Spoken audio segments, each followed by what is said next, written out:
Assalamualaikum warahmatullahi wabarakatuh. Selamat pagi anak-anak. Pagi hari ini Bunda akan mengajak kalian untuk bercerita tentang kisah Nabi Ibrahim alaihissalam. Mau tahu kisahnya? Ya. Pagi ini Bunda tidak sendirian, tapi Bunda ditemani oleh seorang teman yang cantik sekali. Teman ini bernama Anissa. Siapa namanya? Iya, pintar Anissa. Anissa ingin berkenalan dengan teman-teman? Iya, Bunda. Silahkan. Assalamualaikum warahmatullahi wabarakatuh. Teman-teman, kenalkan, namaku Anissa. Aku juga ingin mendengarkan cerita dari Bunda tentang kisah Nabi Ibrahim. Ayo kita dengarkan sama-sama yuk. Iya, terima kasih. Nah, sekarang coba kalian duduk yang manis. Bunda akan mulai kisahnya. Dikisahkan Nabi Ibrahim alaihissalam sudah lama sekali tidak diberikan keturunan atau tidak diberikan anak.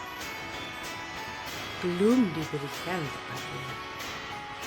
Tetapi Nabi Ibrahim tidak sedih, karena Nabi Ibrahim, Nabi yang bertakwa dan cinta kepada Allah, maka dia tidak henti-hentinya untuk memanjatkan doa setiap saat, setiap hari. Dipanjatkannya doa kepada Allah supaya dia diberi seorang anak. Nah, ternyata doa Nabi Ibrahim didengarkan oleh Allah dan dikabulkan. Suatu saat lahirlah seorang bayi laki-laki dari rahim Siti Hajar, seorang bayi yang sehat, yang gemuk. Bayi itu diberi nama Ismail. Betapa senangnya anak-anak Nabi Ibrahim saat itu, karena putra yang didambakan, yang ditunggu-tunggu, yang dinanti-nanti bertahun-tahun telah lahir hari itu. Akhirnya apa? Bayi tersebut dijaga dengan hati-hati, dirawat, dan tidak lupa selalu didoakan supaya kelak menjadi anak yang soleh. Tentunya sama dengan kalian juga.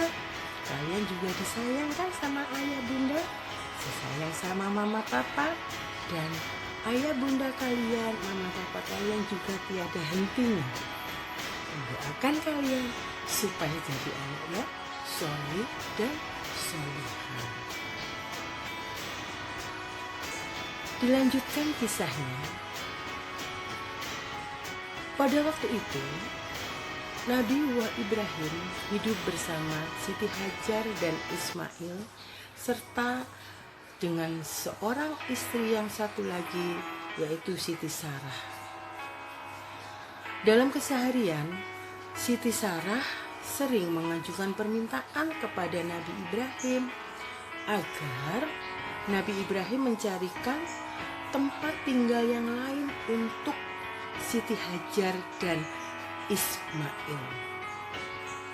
Tetapi Nabi Ibrahim tidak segera menuruti permintaan itu anak-anak, karena Ismail adalah putra yang ditunggu-tunggu, putra yang dirindukan, putra yang dinantikan. Setelah lahir, kok Siti Sarah minta Nabi Ibrahim untuk mencarikan tempat lain. Sedih Nabi Ibrahim. sampai pada akhirnya turunlah perintah Allah. Sehingga Nabi Ibrahim memindahkan Siti Hajar dan Ismail ke kota Mekah, ke suatu tempat yang masih sepi, belum berpenghuni, dengan keadaan yang kering dan tandus, tidak ada pepohonan sama sekali. Kasihan ya Bunda. Iya, Nabi Ibrahim berpikir, kalau anak dan istri saya tinggal di sini, apakah mereka bisa hidup? Tetapi karena itu perintah Allah, Nabi Ibrahim yakin pasti Allah memberikan yang terbaik. Akhirnya kembalilah Nabi Ibrahim ke rumah lagi. Karena kekhawatiran dan kerinduan, Nabi Ibrahim mengutus seorang utusan untuk melihat kondisi kehidupan anak dan istrinya di kota Mekah. Ternyata apa teman-teman? Benar, Siti Hajar dan Ismail diberi kehidupan yang cukup dan layak oleh Allah Subhanahu wa Ta'ala. Dan utusan tadi melihat dengan sangat gembira. Dia pulang ke rumah memberikan kabar kepada Nabi Ibrahim bahwa anak dan istrinya hidup dalam kecukupan.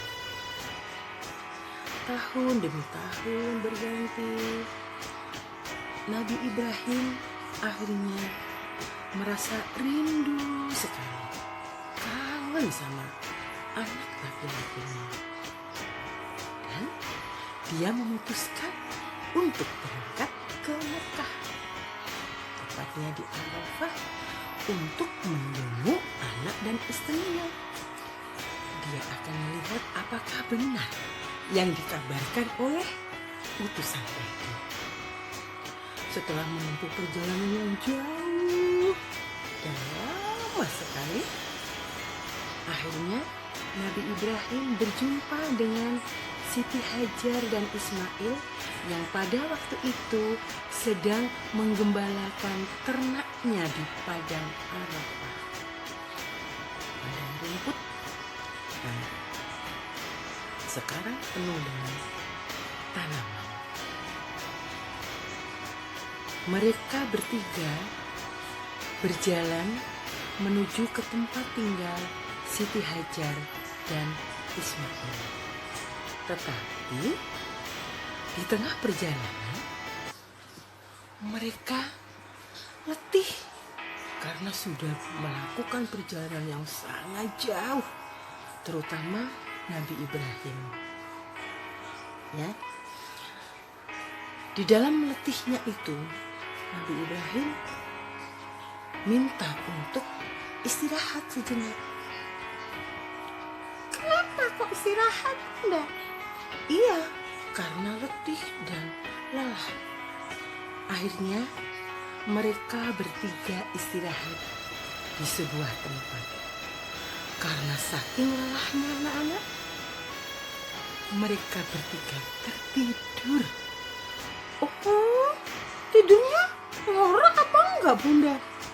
Enggak, tidurnya enggak ngorok. Tidurnya tidur yang baik. Di dalam tidur yang singkat itu, Nabi Ibrahim bermimpi mendapat perintah dari Allah untuk menyembelih putranya Ismail. Saat dia terbangun, Nabi Ibrahim bergetar hatinya, berdebar, campur galau, campur bingung, campur sedih. Apakah ini benar perintah dari Allah? Ya, berpikir sejenak anak-anak. Akhirnya sampailah dia ke rumah di mana Siti Hajar dan Ismail bertempat tinggal. Dengan hati yang bingung dan sedih serta gelisah, Nabi Ibrahim menyampaikan mimpinya tadi kepada putranya Ismail. Apa yang disampaikan? Wahai anakku, dalam mimpi tadi, ayah mendapat perintah dari Allah untuk menyembelihmu sebagai kurban. Loh, kok anaknya disembelih? Bagaimana sih Nabi Ibrahim itu? Dengarkan dulu, jangan berkomentar dulu Anissa. Ceritanya belum selesai. Karena Nabi Ismail dan Nabi Ibrahim seorang yang cinta dan takwa kepada Allah, maka Nabi Ismail pun menjawab, kalau itu memang perintah dari Allah, ayah, laksanakan.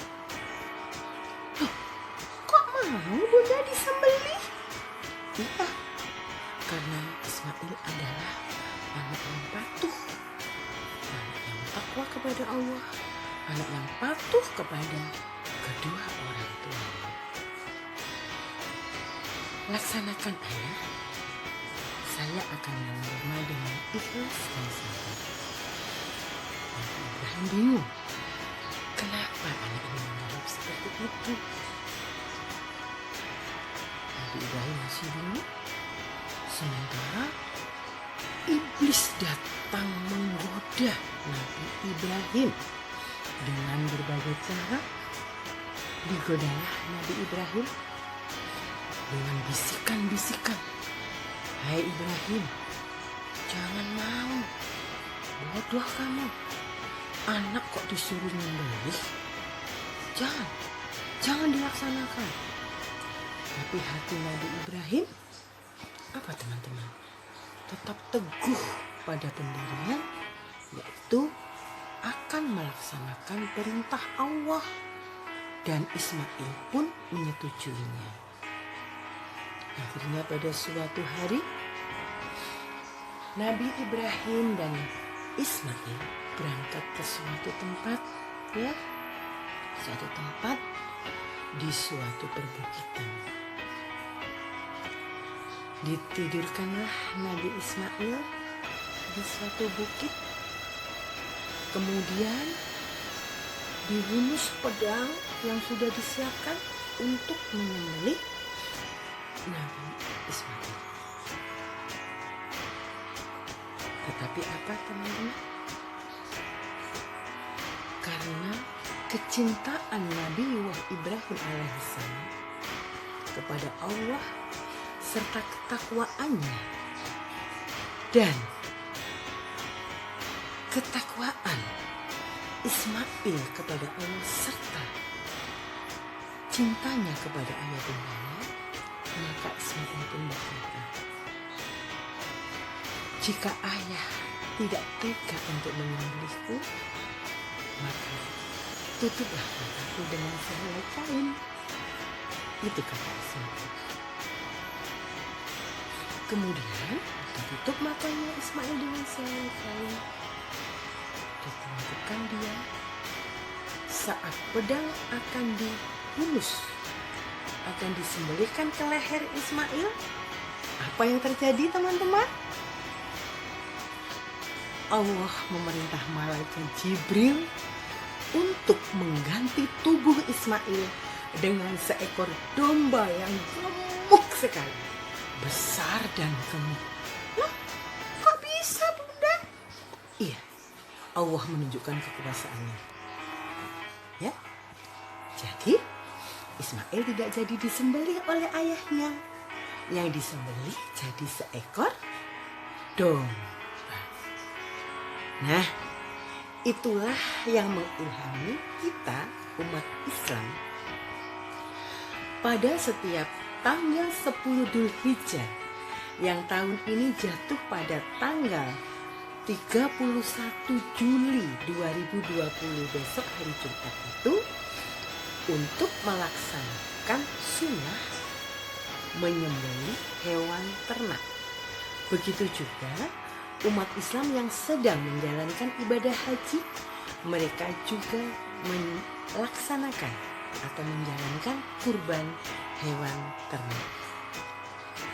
Itulah sekelumit kisah tentang Nabiullah Ibrahim alaihissalam yang mengilhami kita untuk melaksanakan penyembelihan hewan ternak pada tanggal 10 Dzulhijjah yang lebih dikenal dengan Hari Raya Idul Adha atau Hari Raya Idul Kurban. Demikianlah cerita tentang kisah Nabiullah Ibrahim alaihissalam. Demikianlah cerita dari Bunda. Semoga dengan cerita tersebut menambah ketakwaan kita kepada Allah Subhanahu wa Ta'ala. Dan jika kita diberi lebihan rezeki, kita bisa melaksanakan sunnah itu, yaitu menyembelih hewan ternak.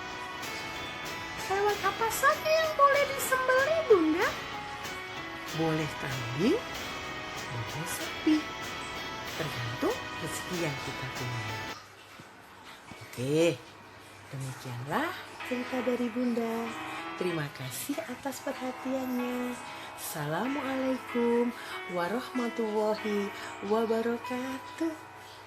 Anissa tidak mengucapkan salam. Iya Bunda, aku mengucapkan salam. Assalamualaikum warahmatullahi wabarakatuh teman-teman. Sampai jumpa di cerita